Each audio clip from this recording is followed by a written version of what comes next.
Tonight on CTV News, volunteer firefighters in Lake Coleridge resign in protest.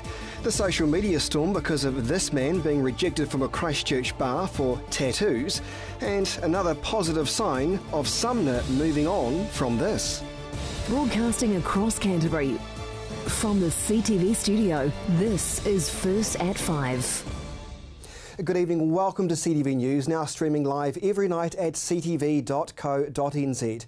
Well, a group set up to tackle the coastal hazards report is asking residents to check if their property or business is affected by sea level rising. You see, time is running out for those wanting to make submissions to the Christchurch City Council, but this group is determined to get as many people on board as possible. Here's Jared McCulloch. A new group has formed in Christchurch, taking on the issue around the region's coastal erosion hazards in the next half-century. In a very short time, we've gone from finding out about this issue to basically forming a group to inform the public of this issue. The Christchurch Coastal Residents Union formed after a meeting with the council, aiming to notify as many homeowners as possible about the hazards affected with the wider city. What we have to do is make as many of the 18,000 affected residents aware of this issue and to get them to make submissions. If you don't make a submission, you can't then appear before the hearings panel.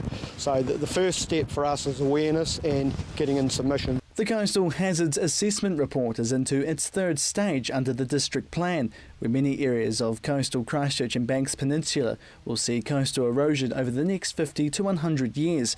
The group met with two representatives from Kapiti Coastal Ratepayers United last week, with the community organisation forcing their council to remove hazard zonings on around 1,800 properties back in 2013. They were one of the first councils to go through this process of, putting together hazard zones based on, something that may or may not happen next 50 or 100 years, with climate change. The council has to go through its process, I understand that, but I think what wasn't explained enough, particularly well enough, was the implications of this. And I think that's where people have been a bit blasé about it. They've been thinking, well, it's just another thing on my limb. But they didn't realise that there was some of the restrictions, discretionary moves on their houses. The CCRU has received support from local residents, with meetings being held this weekend by the group to discuss the next steps of the council's process. Amazing, and particularly from yesterday after we had some meetings with other groups on Friday, I've never ever opened my emails to respond and then find that 5 minutes after I've responded to a couple there's another 20 or 30. I think in the first hour of after breakfast I had 150 emails yesterday. This is going to be massive. People have been through everything at the moment. On top of this, on top of what they're going through, putting this on top of them, decisions are being made for rebuilds. This is one of the big things. People are doing rebuilds at the moment and thinking, now wait on, is it worth it? He says it's been difficult for residents to find if they're affected by coastal erosion in the future, but the public can find out if their property or business is on the radar by going to the council website. Talk, make some inquiries, just talk about it. Talk to your neighbours, you'll know somebody who knows something about it. We'll come to the meeting. Submissions close to the public on Friday next week.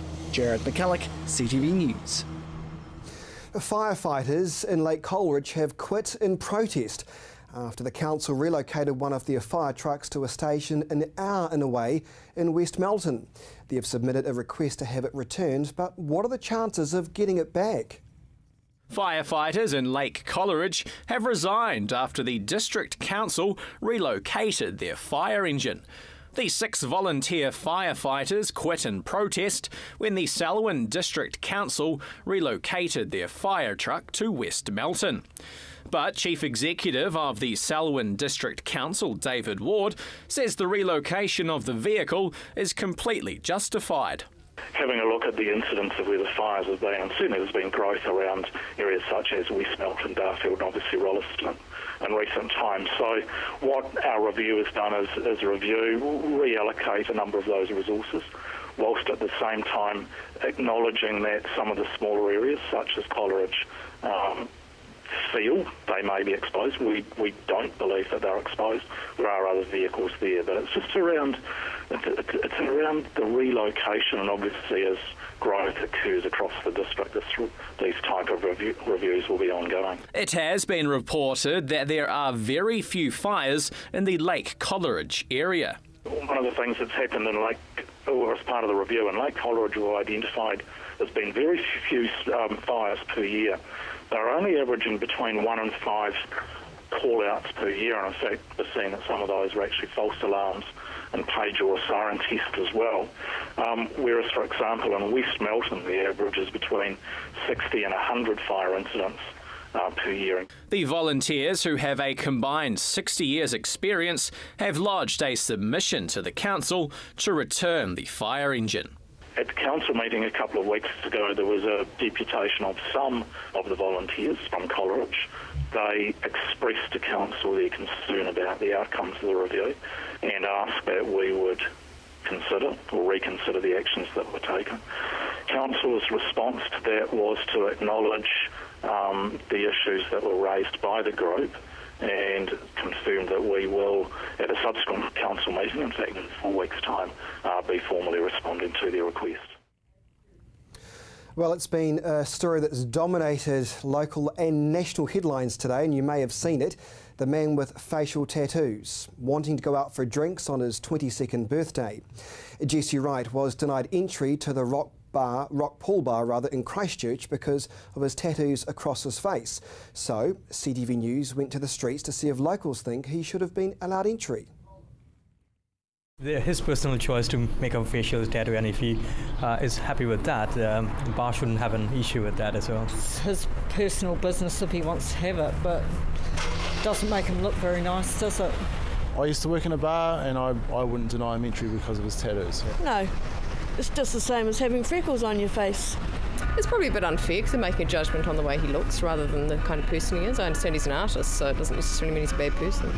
I firmly believe if I was in there, this is me, I wouldn't like the look of it. And I think some people, they do give them a fright. Because you see a tattoo, you think it's a particular type of person who could be unsavoury, but not always the case. To me, behaviour is the big issue, isn't it? I mean, you can't always judge by bloody looks. To me, it's like a criminal sign. The bar owner has since come out and said that, he doesn't want that sort of profile of person in his bar, meaning, facial and neck tattoos. So, I mean, do you think it's fair enough for a bar owner to deny entry? Well, I know bar owners do have standards and they like to keep them, so I guess it's hard. I don't know who has a call on that one. There's nothing there that really is that scary. If that doesn't fit who he wants to serve, then I guess he's got a right to do it. If one of my sons was, if he had tattoos on his face, which he hasn't, I would be so angry. I would go to court as well. It's about judging the book before, just by looking at the cover. Yeah. Consistency would be good, but the world today is too inconsistent. Do they have that in writing as an entry requirement anywhere? Has that been applied anywhere that intimated to the person that this should be the dress code, this should be the attire that you can't access? If it is not, then they have to better make it out and publicize it before sort of making this sort of call, I think. And I spoke to Jesse Wright, the man in question, today on News Talk ZB, and you can check out that interview on my Facebook page at facebook.com/Lynch in NZ. All right, so here at CTV News, we're always keen to hear from local residents on issues affecting you. If you have a local news story, email our newsroom, won't you? news@ctv.co.nz. And don't forget, this bulletin is available on demand and on our website at ctv.co.nz, and screens at 6:30 and 9:30pm weeknights on CTV, with a 1-minute wrap of the news on our Facebook page too at facebook.com/Canterbury TV. Well, still to come here on CTV News, another positive sign of progress in Sumner.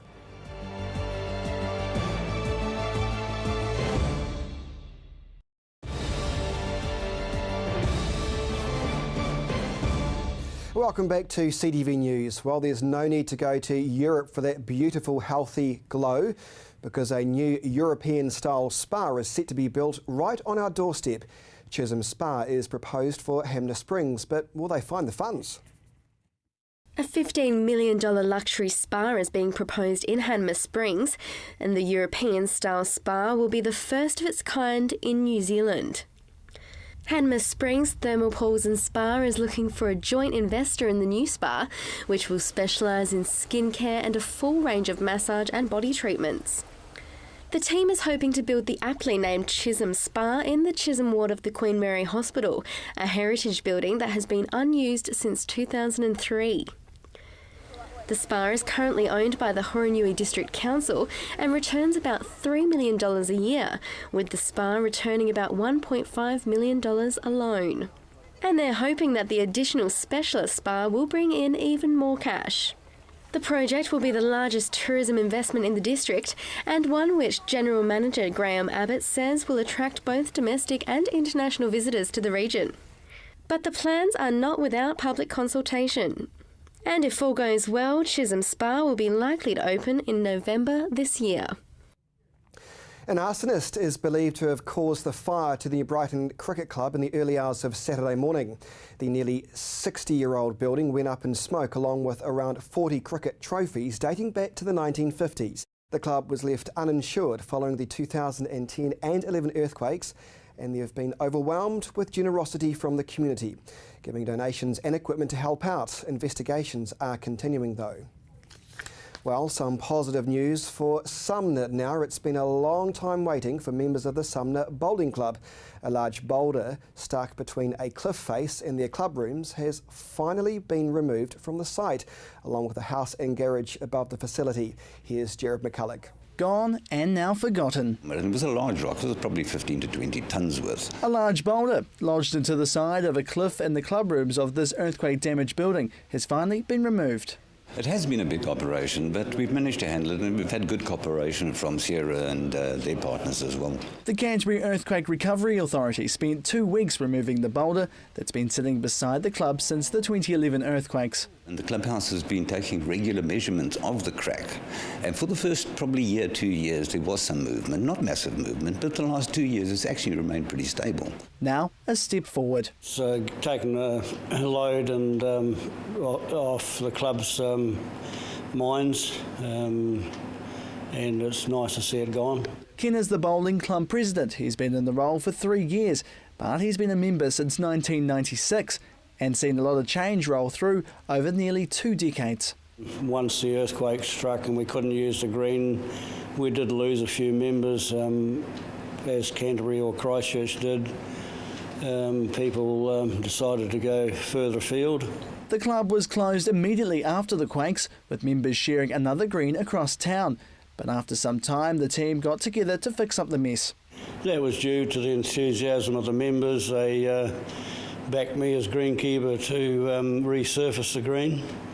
And then with that 18-month period at Bowles Woolston, we came back here, and yeah, we're just growing and growing. If we get 10 to 20 members, it's a reasonable influx for the small bowling club. The rooms itself still need a lot of repairs done. Some have had a touch-up for temporary use, but the club's waiting for their insurance to come through to hopefully fix it up good as new. It's a vital part of the Sumner community. With a lot of places going, for example, the RSA no longer there, I think we're a very, very important part of the community where people can come in and enjoy a game of bowls and a social drink. We're comfortable, the club is comfortable, so business as usual now. The club will now wait for their insurance report to finish the job and continue to bowl again. Jared McCulloch, CTV News. Another positive sign of progress.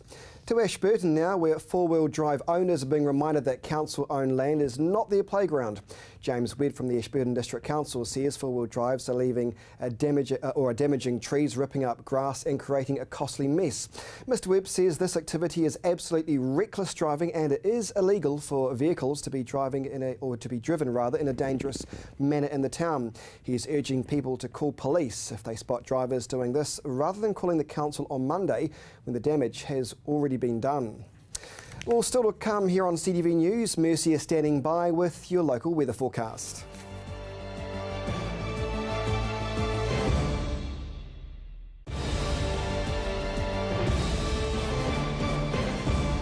Welcome back to CTV News, to finance news now, and some of the world's biggest markets took a massive hit overnight, with the stock exchange being thrown into disarray.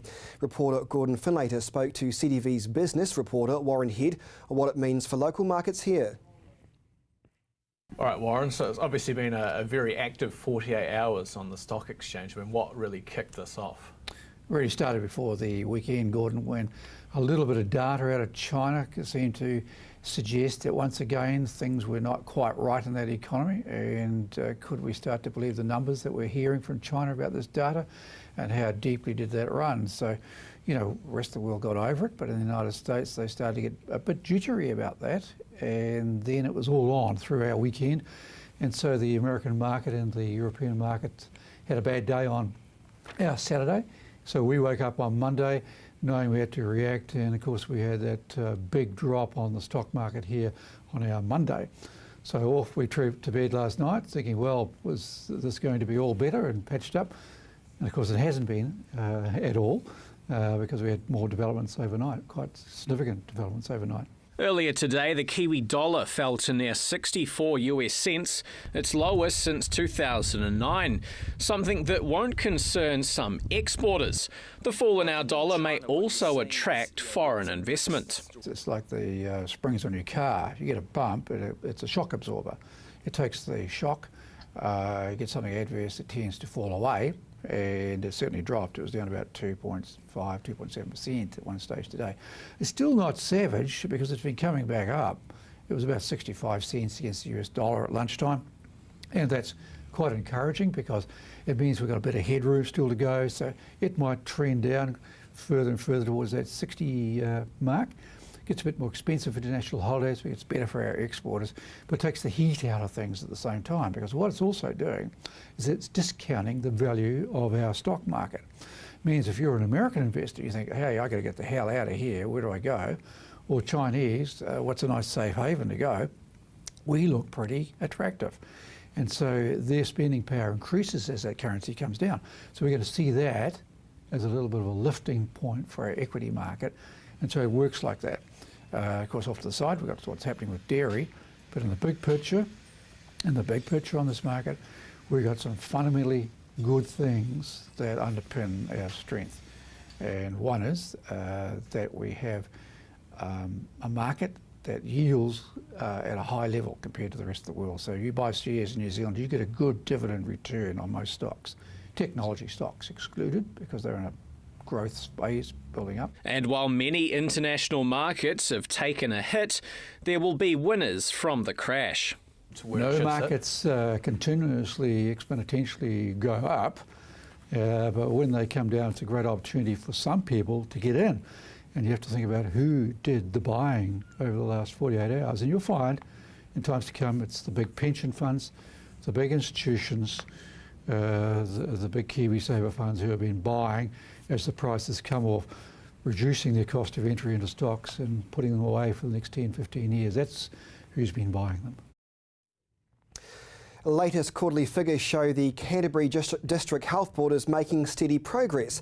Health Minister Jonathan Coleman says 96% of the emergency department patients in the CDHB were admitted, discharged or transferred within 6 hours.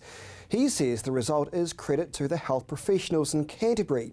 The DHB had a $254 million funding increase over the last 7 years. This includes $26 million in new money for this year, taking the DHB's total funding to nearly $1.4 billion in the last financial year. All right, Mercy is standing by with your region's weather forecast.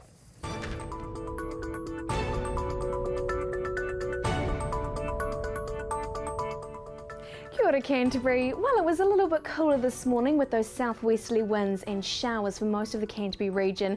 Those cleared up later in the afternoon. Today's highs, 8 degrees for Timaru, Temuka and Geraldine, 9 for you, Waimate.